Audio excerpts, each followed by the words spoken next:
Halo semuanya, balik lagi sama Andre Binarto. Thank you banget buat semuanya yang udah like, comment, juga subscribe. Buat yang belum, langsung klik aja subscribe-nya. Nah, hari ini aku mau ngobrol sama seorang psikolog biar kita ini dapat sebuah bekal gimana sih cara menghadapi stres di masa-masa seperti ini. Langsung aja ya. Nah, sekarang ini kita udah terhubung sama Mbak Novita Dewi. Mbak Novita Dewi ini adalah seorang psikolog klinis. Thank you banget udah mau video call gitu kan.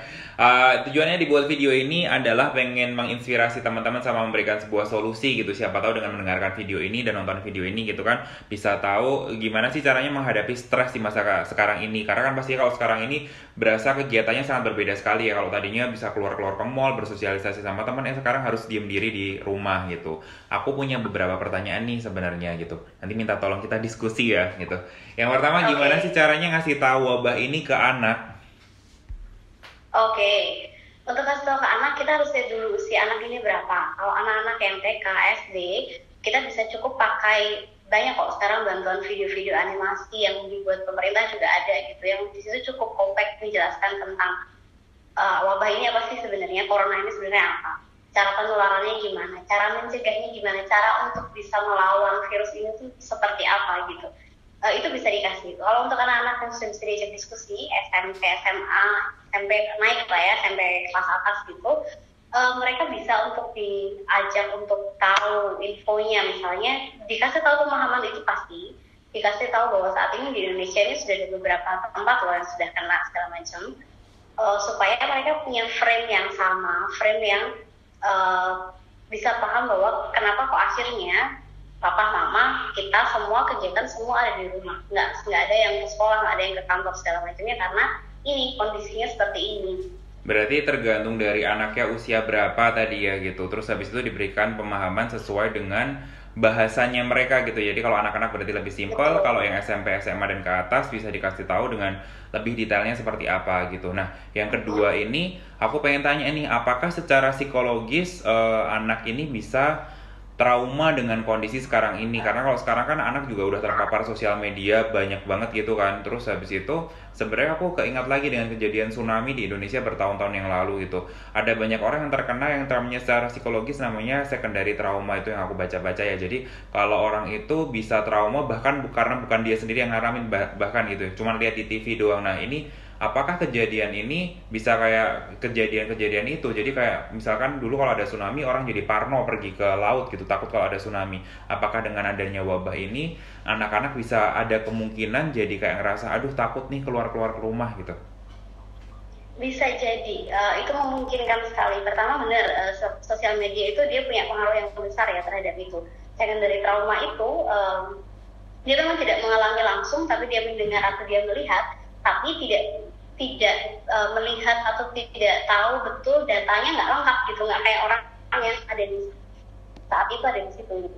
Itu yang akhirnya membuat mereka takutnya jadi berlebih, kadang cemasnya jadi meningkat daripada yang dia asli jadi korban gitu. Jadi ketika orang tuanya itu mereka stres, kondisi seperti ini kan kita semua sedang stres ya. Ketika stresnya sudah berlebih, lingkungannya itu akhirnya lingkungan jadi nggak kondusif untuk anak. Itu stres orang tua ini, cemas orang tua ini akhirnya tertransfer ke anak. Caranya gimana? Caranya misalnya dengan momen atau dengan kamu nggak tahu sih di sini nanti kalau misalnya kita semua kena ya gitu-gitu. Atau dengan overprotective, secara misalnya anak harus pakai sarung tangan lah, apalah seperti itu yang sebenarnya kan cukup dengan cuci tangan aja itu sudah cukup gitu. Tapi cuci tangan pun nggak perlu yang oke sudah 15 menit kita cuci tangan lagi kan nggak. Berarti tadi secara yang aku tangkap berarti itu memang ada dua source ya, bisa dari orang tua sendiri ataupun dari faktor eksternal. Berarti harus memberikan pemikiran yang lebih positif sama anak, dan juga secara sosial media pun lebih lebih diperhatikan lagi gitu ya. Terus habis itu yang ketiga, sebenarnya bagaimana sih bisa mencegah trauma ini terjadi? Berarti tadi dengan aku nyimpulin ya, berarti dengan sosial media distancing ini sebenarnya bisa mencegah trauma itu sendiri ya, sama membuat pikiran lebih positif gitu. Malah aku jawab sendiri nih.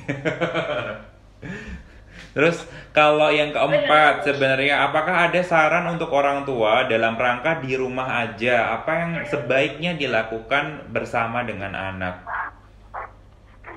Oke, kalau apa yang harusnya dilakukan dengan anak sebenarnya, ini sebenarnya momen ya, positif side-nya adalah ini adalah momen untuk orang tua nggak cuma sekedar ada secara fisik, tapi juga hadir untuk berproses sama anak gitu ya. Kalau biasanya kita nggak tahu anak itu kalau belajar susah nggak sih atau pahamnya cepat nggak sih gitu.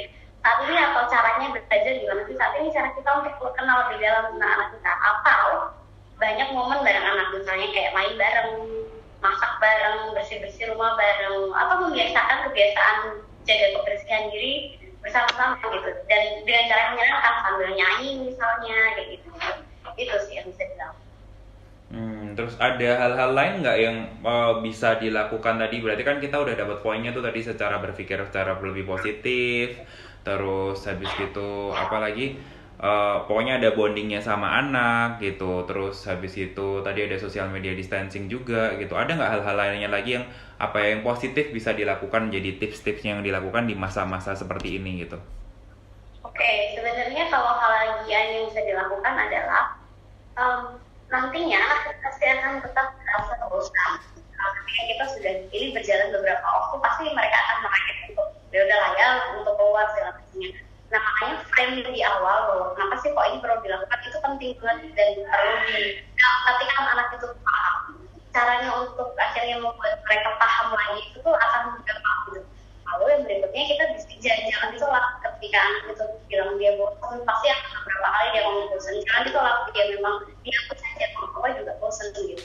Tapi dan bisa diolah dari situ, cerita kamu bosannya karena apa, terus untuk yang nggak bosan kita mau ngapain ya, misalnya ya, atau kalau nanti ini sudah selesai misalnya, itu bisa juga ketika selesai bikin harapan-harapan baru yang kalau misalnya kita mau ngapain ya, jadi akhirnya pun mereka juga nggak yang terfokus pada masalah ini aja, tapi next nanti kalau misalnya ini mau ngapain ya. Dan yang terakhir, ini cukup penting dan ini sebenarnya mau masyarakat di Indonesia yang punya spiritual Oke.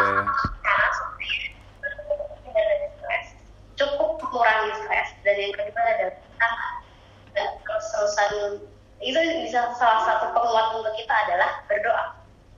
Oke. Berdoa ini mungkin sesuatu yang kita anggapnya remeh ya, tapi dengan kita berdoa itu sebenarnya kita meletakkan atau merilis kekhawatiran kita pada sesuatu yang kita percayai punya kuasa yang jauh lebih besar daripada manusia, dan itu cukup meredakan stresnya manusia. Secara kita sebagai manusia ya, itu tuh cukup meredakan stresnya kita gitu. Ketika stres kita akhirnya menurun, kita nggak terlalu stres lagi, akhirnya kita jadi imun tubuh kita sendiri pun akhirnya juga jadi lebih kuat. Karena sebenarnya stres itu efeknya ke fisiknya adalah ke imun tubuh, which is imun tubuh ini adalah fungsinya untuk melawan virus ini sendiri gitu kan. Jadi makanya stres di sini harus betul-betul dikelola dengan baik. Oke, berarti tadi yang aku simpulkan ada 5 tips di sini sebenarnya dari seorang psikolog klinis gitu. Yang pertama adalah berpikir positif dan juga memberikan reframe terhadap anak, apa itu tadi ya, pikiran secara positifnya. Jadi dari sudut pandang positifnya. Yang kedua bisa menjadi suatu momen untuk hadir dan juga bonding sama anak ya. Berarti orang tua bisa membutuhkan anak dan juga anak bisa membutuhkan orang tua juga, saling support lah ya pokoknya.